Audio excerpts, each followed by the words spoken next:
Subscribe करें GST platform YouTube channel को और बेल आइकन प्रेस कर लें जीएसटी और इनकम टैक्स की वीडियोस सबसे पहले देखने के लिए। Good morning friends, GST platform के यूट्यूब चैनल में आप सभी का स्वागत है। जी हाँ फ्रेंड्स, कल मैंने एक लाइव सेशन किया था आप लोगों के साथ, जिसके अंदर मैंने बताया था कि इनकम टैक्स रिटर्न फाइलिंग की जो डेट है वो लास्ट कब तक है और उसका एक्सटेंशन कब तक आने की उम्मीद है। तो उसके बाद काफी सारे लोगों की ये क्वेरीज आई हैं कि सर चूंकि डेट अभी एक्सटेंड नहीं हुआ है तो जो हमें इनकम टैक्स रिटर्न फाइल करना है उसके अंदर जो हमसे एरर्स हो रही हैं या पोर्टल के अंदर जो एरर्स आ रही हैं उसका क्या सॉल्यूशन निकल के आएगा। तो इसके लिए हमने सितंबर महीने की टैक्स मैगजीन जो ऑलरेडी रिलीज हो चुकी है उसके अंदर कुछ पॉइंट्स आप लोगों के लिए डिस्कशन के लिए दिया है, जिसके बारे में आज हम लोग देखने वाले हैं कि इनकम टैक्स पोर्टल के अंदर इनकम टैक्स रिटर्न फाइल करने से पहले आपको कुछ चीजों का ध्यान रखना है जो कि आप कर सकते हैं और कुछ चीजों का ध्यान रखना है जो आपको नहीं करना है। अगर आपने अभी तक मंथली टैक्स मैगजीन का सब्सक्रिप्शन नहीं लिया है तो टैक्स मैगजीन का सब्सक्रिप्शन लेने के लिए इन नंबर्स पे कॉल करके व्हाट्सएप करके आप डिटेल्स ले सकते हैं। इसके अंदर इनकम टैक्स रिटर्न और जीएसटी से रिलेटेड जजमेंट्स, अमेंडमेंट्स एंड जो प्रैक्टिकल डिफिकल्टीज होती हैं उसको टीम कवर करने की कोशिश करती है। तो सबसे पहला है इनकम टैक्स रिटर्न फाइल करने के बाद जो ई वेरिफिकेशन वाला जो प्रॉब्लम है उसके लिए क्या करें।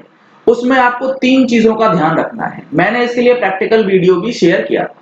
अगर आप अपनी इनकम टैक्स रिटर्न फाइल करते हैं तो इनकम टैक्स रिटर्न फाइल करते समय यानी कि अपलोड करते समय वहां पर आपसे ऑप्शन पूछा जाता है, do you want to e verify return now, do you want to e verify return later and do you want to send physical copy to CPC bank. तो आप वहां पर ई वेरीफाई लेटर करके आप अपनी इनकम टैक्स रिटर्न जो है वो सबमिट कर सकते हैं। E verify IT return hand to hand just after filing return, मतलब रिटर्न अपलोड करते समय कभी भी ई वेरीफाई का ऑप्शन सिलेक्ट ना करें, अदरवाइज आपको रिटर्न फाइल करने में दिक्कत आ सकती है। ई वेरीफाई लेटर करेंगे तो रिटर्न अपलोड होने के बाद आप लॉग आउट कीजिए और लॉग आउट करने के बाद फिर से ई वेरीफाई करेंगे तो आपका रिटर्न जो है सक्सेसफुली वेरीफाई हो जाता है। ये सारी चीजें प्रैक्टिकली आजमा रखी है टीम ने। तो सबसे पहला है ई वेरीफाई लेटर। उसके बाद आपको जो इनकम टैक्स रिटर्न्स फाइल करनी है उसके लिए कोशिश करें जहां तक हो सके कि आप ऑफलाइन यूटिलिटीज जो डिपार्टमेंट ने प्रोवाइड करी हैं उन यूटिलिटीज को पहले फिलअप करें, उसका जेसॉन बना करके अपलोड करें। Directly income tax return online mode को अगर आप यूज करेंगे तो आपको प्रॉब्लम आ सकती है, क्योंकि कई बार पोर्टल जो है वो प्रोसेस में काफी टाइम लगा देता है और उसकी वजह से जो डेटा आपने ऑलरेडी भर रखा है उसको अनसेव्ड मोड में ही हटा दिया जाता है।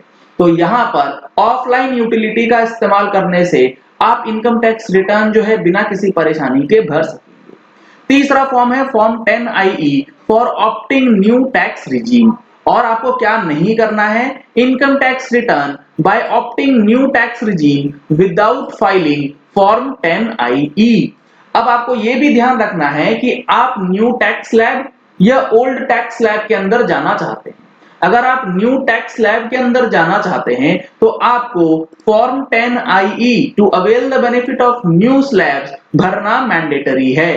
तो आप 10IE को पहले भरें ताकि उसका नंबर वगैरह जो है आप ऑनलाइन डाल पाए जब आप इनकम टैक्स रिटर्न फाइल कर रहे हैं। In case late fees charged by the portal and the same has been paid mistakenly, wait for the corrective steps to be taken by the portal। Income tax return के अंदर जब ITR आप file कर रहे थे तो कई cases में ऐसा देखा गया कि 31 जुलाई के बाद लेट फीस जो है पोर्टल कैलकुलेट कर रहा था, और अगर आपने उस लेट फीस को भर दिया है और उसके बाद आपने फाइलिंग करी है तो अब आपको वेट करना है, पोर्टल इस चीज को ऑटोमेटिक रिवर्स करेगा और आपका पैसा जो लेट फीस जमा हुआ है वो रिफंड होकर के पोर्टल से बैंक अकाउंट में आ जाएगा। आपको यहां पर इमीडिएटली रिवाइज रिटर्न नहीं फाइल करनी है। काफी लोग ये कर रहे हैं कि हमने जो लेट फीस भरी थी उसको वापस मंगाने के लिए, चूंकि वो पोर्टल की गलती थी, इसीलिए अब आप रिवाइज रिटर्न भर रहे हैं। ऐसा गलती बिल्कुल भी ना करें। आप थोड़ा सा वेट कर लीजिए। काफी लोगों के पैसे जो है ऑटोमेटिकली रिफंड आ चुका है। पोर्टल ने भी ये अश्योर किया है कि रिफंड जो है वो ऑटोमेटिक होगा। इसके लिए रिवाइज रिटर्न भरने की जरूरत नहीं है। Form 10E for opting relief under section 89। अगर आपका case relief under section 89 arrears का है तो आपको 10E भरना मैंडेटरी है।